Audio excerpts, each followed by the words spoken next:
என் தங்கப்பிள்ளையே, இன்று வளர்பிறை பஞ்சமி நாள். இன்று இரவு இந்த வராகி என் முன்னால் இந்த ஒரு நீரை மட்டும் நீ கரைத்து வைத்துப் பார். நிச்சயமாக இந்த தாயானவள் உன்னுடைய வாழ்க்கையில் மிக பெரிய அற்புதத்தையும் அதிசயத்தையும் மிக விரைவாக நடத்தி காட்டுவேன். உன்னால் நம்பவே முடியாத பல நல்ல மாற்றங்கள் உன் வாழ்க்கையில் அரங்கேறும். வளர்பிறை பஞ்சமி நாளில் இந்த தாயானவள் உன்னோடு பேசிக் கொண்டிருக்கின்ற இந்த நேரம் உன் மனதிற்குள் இருக்கின்ற எண்ணங்கள் தெளிவாக இருக்கும் பட்சத்தில் அதையெல்லாம் நான் ஈடேற்றி கொடுத்து விடுவேன். என் பிள்ளையே, நீ என் முன்னால் கரைத்து வைக்கக்கூடிய இந்த நீரானது இந்த வராகி என் மனதை நிச்சயமாக குளிர வைக்கும். இந்த தாயானவளை உனக்கு காட்சி கொடுக்க வைக்கும்.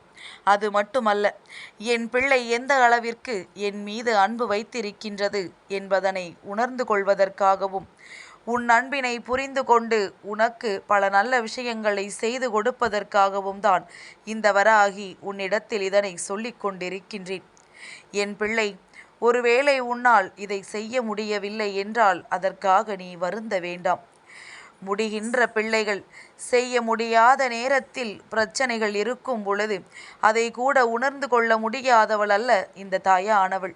அதனால் உன்னால் செய்ய முடிந்தால் நிச்சயமாக எனக்காக இந்த விஷயத்தை செய்து இன்று நீ இந்த வராகியினுடைய அன்பினை பெற்றுக்கொள். என் பிள்ளையே, எல்லோருக்குமே இது தெரிந்து விடாது. அவ்வளவு எளிதில் யார் கண்களுக்கும் இது போன்ற செய்திகள் பட்டுவிடாது. உனக்கு நல்ல நேரம் இருக்கின்றது. உன் வாழ்க்கையில் நல்ல திருப்பங்கள் நடக்க வேண்டி இருக்கின்றது. அதனால் என் பிள்ளை, இந்த வாழ்க்கையில் உன்னை சுற்றி நடக்கின்ற பல நல்ல விஷயங்களை நீ அறிந்து கொள்ள வேண்டிய கட்டாயம் இப்பொழுது உன் வாழ்க்கையில் வந்துவிட்டது. என் குழந்தைக்கு நடக்கவிருக்கின்ற அத்தனை நன்மைகளையும் இந்த தாயானவள் உணர்த்த வந்திருக்கின்றேன். என் பிள்ளையே, எனக்கு உன்னிடத்தில் இதை நீ செய் என்று நான் உன்னிடத்தில் உரிமையாக கேட்கின்றேன் அல்லவா? அதுபோலத்தான் என் குழந்தை, நீயும் இந்த தாயானவள் என் முன்னால் நின்று உரிமையாக உனக்கானதை கேட்கின்றாய். நீ உரிமையோடு கேட்கின்ற விஷயங்களை நான் ஒரு பொழுதும் தரமாட்டேன் என்று சொல்லிவிட மாட்டேன். ஆனால் ஒரு தாயானவளிடத்தில் எந்த ஒரு விஷயத்தை உரிமையாக கேட்க வேண்டும் என்பதனை புரிந்து கொண்டு நீ கேட்க வேண்டும். ஒரு தாயாக நான் எதையும் செய்து கொடுப்பேன் என்று நினைத்து நீ எந்த ஒரு விஷயங்களையும் கேட்டுவிடக்கூடாது. உன் மனதிற்கு எது சரி என்று படுகின்றதோ, உனக்கு எது சரி என்று தோன்றுகின்றதோ, உன் மனசாட்சி எதற்கு உனக்கு நல்ல பதிலை கொடுக்கின்றதோ அதை மட்டும்தான் நீ என்னிடத்தில் கேட்க வேண்டும்.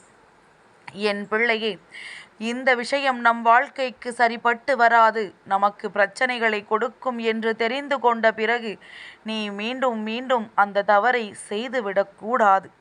உன் வாழ்க்கையில் நடக்கின்ற விஷயங்களின் மீது எந்த அளவிற்கு நீ அக்கறையோடு இருக்கின்றாயோ அந்த அளவிற்கு உன் எதிர்காலம் நல்லபடியாக மாறும் என்பதனை முதலில் புரிந்து கொள். நம் தெய்வம்தானே, நம் வராகிதானே என்று சொல்லி எல்லாவற்றையும் நீ சொல்லிவிடக்கூடாது. ஏன் தெரியுமா என் பிள்ளையே, தெய்வத்திற்கு உன்மீது ஒரு மதிப்பு இருக்கின்றது. யாருக்கும் கெடுதல் செய்யாமல், யார் வாழ்க்கையிலும் எந்த ஒரு பிரச்சனைகளுக்கும் காரணமாகாமல், மற்றவர்களின் கண்ணீருக்கு நீ ஒரு நாளும் காரணமாக இல்லாமல் நல்ல விஷயங்களை மட்டும் வாழ்க்கையில் செய்து கொண்டிருக்கின்றாய் என்பது தெய்வத்திற்கு உன் மீது மதிப்பினை வர வைத்திருக்கின்றது.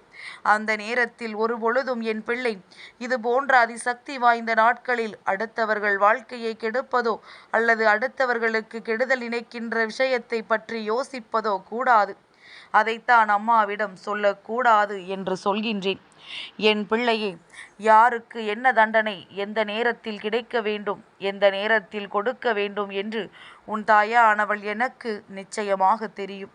அதனால் என் குழந்தை, எதற்காகவும் மனம் வேதனைப்பட்டு மனம் வருந்தி நிற்காதே.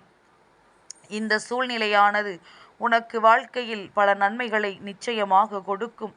உனக்கான பல விஷயங்களை நிச்சயமாக சொல்லிக் கொடுக்கும். எந்த நேரத்தில் எதை கொடுக்க வேண்டும் என்று உன் அம்மாவிற்கு தெரிந்திருக்கிறது என்பதனை நீ புரிந்து கொண்டாலே, உன்னிடத்தில் எதுவும் கிடைக்கவில்லை என்றால் அதற்காக நீ வருந்திக் கொண்டு அழுது புலம்பிக் கொண்டிருக்க மாட்டாய். நமக்கானவை எல்லாம் நம்மை வந்து சேரும் என்கின்ற நம்பிக்கையோடு தானே நீ வாழ்ந்து கொண்டிருந்திருப்பாய். அதனால் என் பிள்ளை, இனிமேலாவது இனி வருகின்ற சூழ்நிலையை எதிர்கொள்ள நீ எப்பொழுதும் தயாராக இரு. உன் வாழ்க்கையில் நடக்கின்ற ஒவ்வொரு விஷயங்களையும் பெற்றுக்கொள்வதற்கு எப்பொழுதுமே என் பிள்ளை நீ மனமகிழ்ச்சியோடு இரு. நடப்பது ஒவ்வொன்றும் உன்னுடைய நன்மைக்கானதாக மட்டும்தான் இருக்கும் என்பதனை நீ புரிந்து கொண்டால், இந்த வாழ்க்கை உனக்கு கொடுக்கின்ற எல்லா விஷயங்களையும் உன்னால் நிச்சயமாக புரிந்து கொள்ள முடியும். என் பிள்ளையே, எல்லாம் நடந்ததும் முடிந்ததாக இருக்கட்டும். இனிமேல் நடக்கவிருக்கின்ற ஒவ்வொரு விஷயங்களையும் நீ சரியாக புரிந்து கொள்ள வேண்டும். உன் வாழ்க்கையில் தெய்வம் இருக்கிறது என்பதில் நீ தெளிவாக இருக்கின்றாயா? அதை மட்டும் முதலில் நீ தெளிவுபடுத்திக்கொள். இல்லை, நாம் ஏதோ கேட்கின்றோம் செல்கின்றோம் என்று இருந்தால் நான் சொல்கின்ற வார்த்தைகள் ஒரு நாளும் உன் செவிகளை தொடாது என்பதனை புரிந்து கொள். உன் மனதை என் வாக்கு தொட வேண்டும். இது நமக்கு நடக்கும் என்ற நம்பிக்கை உனக்குள் வர வேண்டும். அப்படி வந்தால் மட்டும்தான் இந்த வாழ்க்கையில் நடக்கவிருக்கின்ற அத்தனை நன்மைகளும் உனக்கு தொடர்ச்சியாக நடக்கும் என்பதனை என் பிள்ளை நீ புரிந்து கொள்வாய். என் தங்கமே, எந்த நேரத்திலும் நீ இந்த வாழ்க்கையின் மீது இருக்கின்ற அன்பை இழந்து விடாதே. இந்த வாழ்க்கை இப்பொழுது நீ கேட்டதை கொடுக்கவில்லை என்று எண்ணி வரவிருக்கின்ற நன்மைகளை நீ விட்டு விடாதே. என் பிள்ளையே, இவையெல்லாம் உனக்கு சரியாக நடக்க வேண்டும். இந்த வராகி உனக்கு நிச்சயமாக நல்ல ஆசிகளை வழங்க வேண்டும். அதற்கு நீ என்ன செய்ய வேண்டும் தெரியுமா? என் பிள்ளையே, இன்று வளர்பிறை பஞ்சமி பூஜையில் நீ எனக்கு ஒரு சொம்பு நீரில் சர்க்கரையும் ஏலக்காயும் கலந்த நீரை வைக்க வேண்டும். அதாவது ஏலக்காயை பொடியாக தூவி அதோடு மண்ட வெல்லத்தை அதில் போட்டு கரைத்து அந்த பானகத்தை எனக்கு வைக்க வேண்டும். இன்று இந்த அம்மா அதை உன்னிடத்தில் கேட்டுத்தான் வந்திருக்கின்றேன். இதை என் முன்னால் நீ கரைத்து வைத்து விட்டால் போதும். நிச்சயமாக என் குழந்தைக்கு இந்த தாயானவளின் ஆசீர்வாதங்கள் கிடைக்காமல் போய்விடாது. இன்னொன்று, என் பிள்ளையிடம் நான் கேட்டதும் என் குழந்தை எனக்காக ஆசையோடு நீ வைக்கின்றாயல்லவா? அதனால் இன்று உனக்கு இந்த பானகத்தில்தான் உன் தாயானவள் நான் காட்சியும் கொடுப்பேன் என்பதனை மறந்து விடாதே. என் பிள்ளையே, என்னுடைய காட்சியை காண வேண்டும் என்று எத்தனையோ குழந்தைகள் தவித்து கொண்டிருக்கின்றார்கள். எத்தனையோ பேர் என்னுடைய காட்சியை கண்டும் விட்டார்கள். நான் ஏதேனும் ஒரு பொருளில் உனக்கு இருப்பதை உணர்த்தி கொண்டுதான் இருக்கின்றேன். நீ வைக்கின்ற எந்த ஒரு விஷயங்களாக இருந்தாலும் அதில் ஏதேனும் ஒரு ரூபத்தில் உனக்கு நான் நிச்சயமாக காட்சி கொடுத்திருக்கின்றேன் என்பதனை நீ மறந்து விடாதே. என் பிள்ளையே, இந்த நாள் உன் வாழ்க்கையில் நடக்கின்ற ஒவ்வொரு விஷயங்களுக்கு பின்னாலும் இருக்கின்ற சில உண்மைகளை வெளியே கொண்டு வந்து விட வேண்டும். ஏன் தெரியுமா? தெய்வத்தின் முன்னால் நிற்கும் பொழுது மனதிற்குள் பொய் என்கின்ற வார்த்தைக்கே இடம் இருக்கக்கூடாது. உனக்குள் இருக்கின்ற ஏதேனும் உண்மைகள் வெளி சொல்ல முடியாமல் இருக்கிறது என்றால் இந்த நீரை வைத்துவிட்டு இந்த தாயானவள் என்னிடத்தில் சொல். நிச்சயமாக அம்மா உனக்கு அதற்கான நல்ல பதிலை கொடுப்பேன். உன் வாழ்க்கையில் நிறைவேறாமல் இருக்கின்ற ஆசைகளுக்கெல்லாம் நிச்சயமாக நல்லதொரு பதிலை தருவேன் என்பதில் எந்த ஒரு சந்தேகமும் உனக்கு வேண்டாம். என் பிள்ளையே, இது மட்டுமா? அதன் பிறகு நீ எனக்கு பூஜைகளை எல்லாம் செய்து முடித்து விட்டு இந்த பானகத்தை நீயும் குடித்து உன்னுடைய இல்லத்தில் இருப்பவர்களுக்கும் நீ குடிக்க கொடுக்கலாம். என் தங்கமே, நிச்சயமாக இது இந்த வராகி உனக்கு கொடுக்கின்ற மிகப்பெரிய ஆசீர்வாதம் என்பதனை நீ புரிந்து கொள்ள வேண்டும்.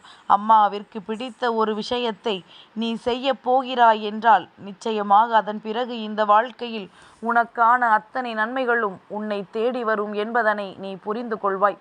எல்லா நேரமும் உனக்கானதாக இல்லாமல் இருந்திருக்கலாம். ஆனால் இனி வரப்போகின்ற நேரங்கள் ஒவ்வொன்றும் உனக்கானதாக மட்டும்தான் இருக்கப் போகின்றது. இந்த வராகியின் அன்பு உனக்கு முழுமையாக கிடைத்து விட்டதல்லவா? இதன் பிறகு இந்த வாழ்க்கையில் நீ வருந்துவதற்கென்று எதுவும் இல்லை. ஏதாவது ஒரு சூழ்நிலையில் உனக்கான நன்மைகள் எல்லாம் உன்னை வந்து சேரும் என்பதனை புரிந்து கொள். என் பிள்ளையே, வாழ்க்கையில் மாற்றங்கள் வரும் என்கின்ற நம்பிக்கை இருப்பவனுக்கு மட்டும்தான் நிச்சயம் நிச்சயமாக தான் நினைத்த இலக்கை சாதிக்க முடியும். நீயும் அதுபோலத்தான். உனக்கான விஷயங்களை அடைவதற்கு உன்னுடைய வாழ்க்கையில் எந்த ஒரு விஷயத்தையும் நீ மாற்றிக்கொள்ளாதே. எதன் மீது நீ நம்பிக்கை கொண்டாயோ அதனை நோக்கி பயணம் செய். நிச்சயமாக எல்லாம் உன் வசமாக மாறும். என் தங்கப்பிள்ளைக்கு இந்த வராகி அம்மாவினுடைய ஆசீர்வாதங்கள் எப்பொழுதும் உண்டு.